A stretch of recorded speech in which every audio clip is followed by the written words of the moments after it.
ഒരു പരിപാടി. എന്താ പരിപാടി? മൊബൈൽ എടുക്കുക, ഗെയിം കളിക്കുക.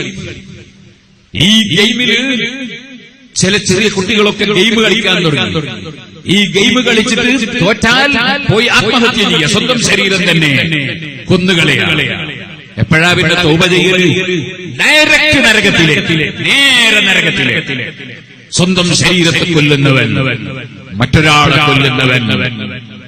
സുബ്ഹാനല്ലാഹ്.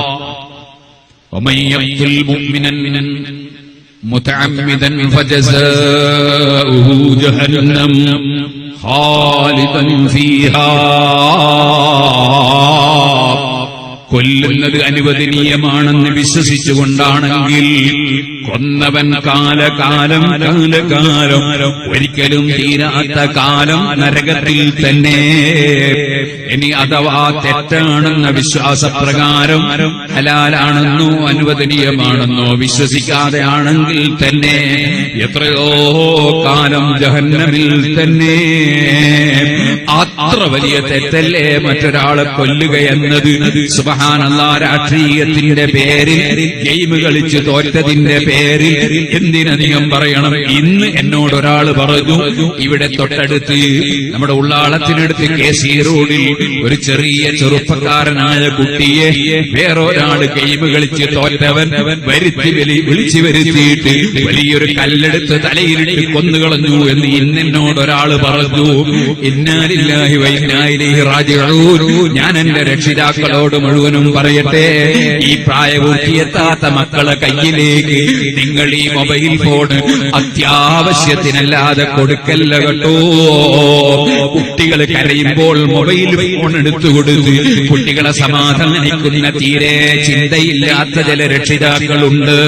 ഞാൻ പറയട്ടെ, എത്ര ചെറിയ മക്കൾക്കാണ് കണ്ണിന് ക്യാൻസർ, കാതിന് ക്യാൻസർ, തലച്ചോറിന് ക്യാൻസർ, നെഞ്ഞിന് ക്യാൻസർ. കാരണം പറയുന്നു, പ്രഗത്ഭരായ ഡോക്ടർമാർ ഈ ചെറിയ കുട്ടികൾ മൊബൈൽ ഫോൺ ഉപയോഗിച്ചിട്ടാണ്. ഇതിന്റെ ഉത്തരവാദി ബാപ്പ ഉമ്മമാരാണ്, കുടുംബക്കാരാണ്. ചോദിക്കട്ടെ, ഇന്നത്തതുപോലെ ചെറിയ മക്കൾക്ക് ക്യാൻസർ ഉണ്ടാകുന്ന ഒരു വിവരം നമ്മുടെ ചെറുപ്പകാലത്ത് കേട്ടിരുന്നോ? നമ്മൾ അറിഞ്ഞിരുന്നോ? അതിന്റെ പ്രധാന കാരണം നിങ്ങൾ തിരുവനന്തപുരത്ത് പോയി RCCയിലുള്ള പ്രഗത്ഭരായ ഡോക്ടർമാരോട് ചോദിക്കൂ. ഈ മൊബൈൽ ഫോണിന്റെ ഉപയോഗമാണ് പടച്ച റബ്ബിന്റെ അടുക്കൽ പണ്ഡിതന്മാർക്ക് ഉത്തരവാദിത്വമുണ്ട്. അതുകൊണ്ട് തന്നെ പണ്ഡിതന്മാർ ഈ കാര്യം മുസ്ലിം ഉമ്മത്തിനെ, ലോകത്തുള്ള ജനങ്ങളെ ബോധ്യപ്പെടുത്തേണ്ടതുണ്ട്. ഞാനൊരു സന്തോഷം പറയട്ടെ, ഈ മൊബൈൽ ഫോൺ ചെറിയ മക്കൾ ഉപയോഗിക്കുന്നതിനെതിരായി ഞാൻ മുഹിമ്മാത്തിന്റെ സമ്മേളനത്തിൽ വെച്ച് സംസാരിച്ചിരുന്നു. ഇന്ന് വൈകുന്നേരം എനിക്കൊരു ക്ലിപ്പ് കേൾക്കാൻ കഴിഞ്ഞു. എന്റെ ഫോണിൽ മെസ്സേജ്, അതേ ശബ്ദ മെസ്സേജ് കേൾക്കാൻ കഴിഞ്ഞു.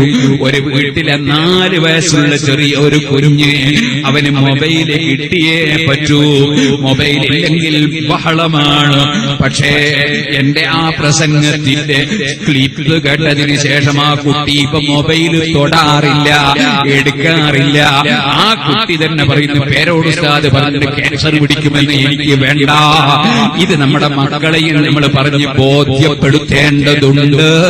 ആ മൊബൈൽ ഫോണിൽ ഗെയിം കളിച്ച് തോറ്റവനെ പരാജയപ്പെടുത്താൻ ജയിച്ചവൻ വന്ന് നല്ല വലിയ കല്ലെടുത്ത് തലയിലിട്ട് ഇന്ന് കൊന്നുകളഞ്ഞ വിവരമാണ് ഇന്നെനിക്കിവിടെ നിന്നറിയാൻ കഴിഞ്ഞത്.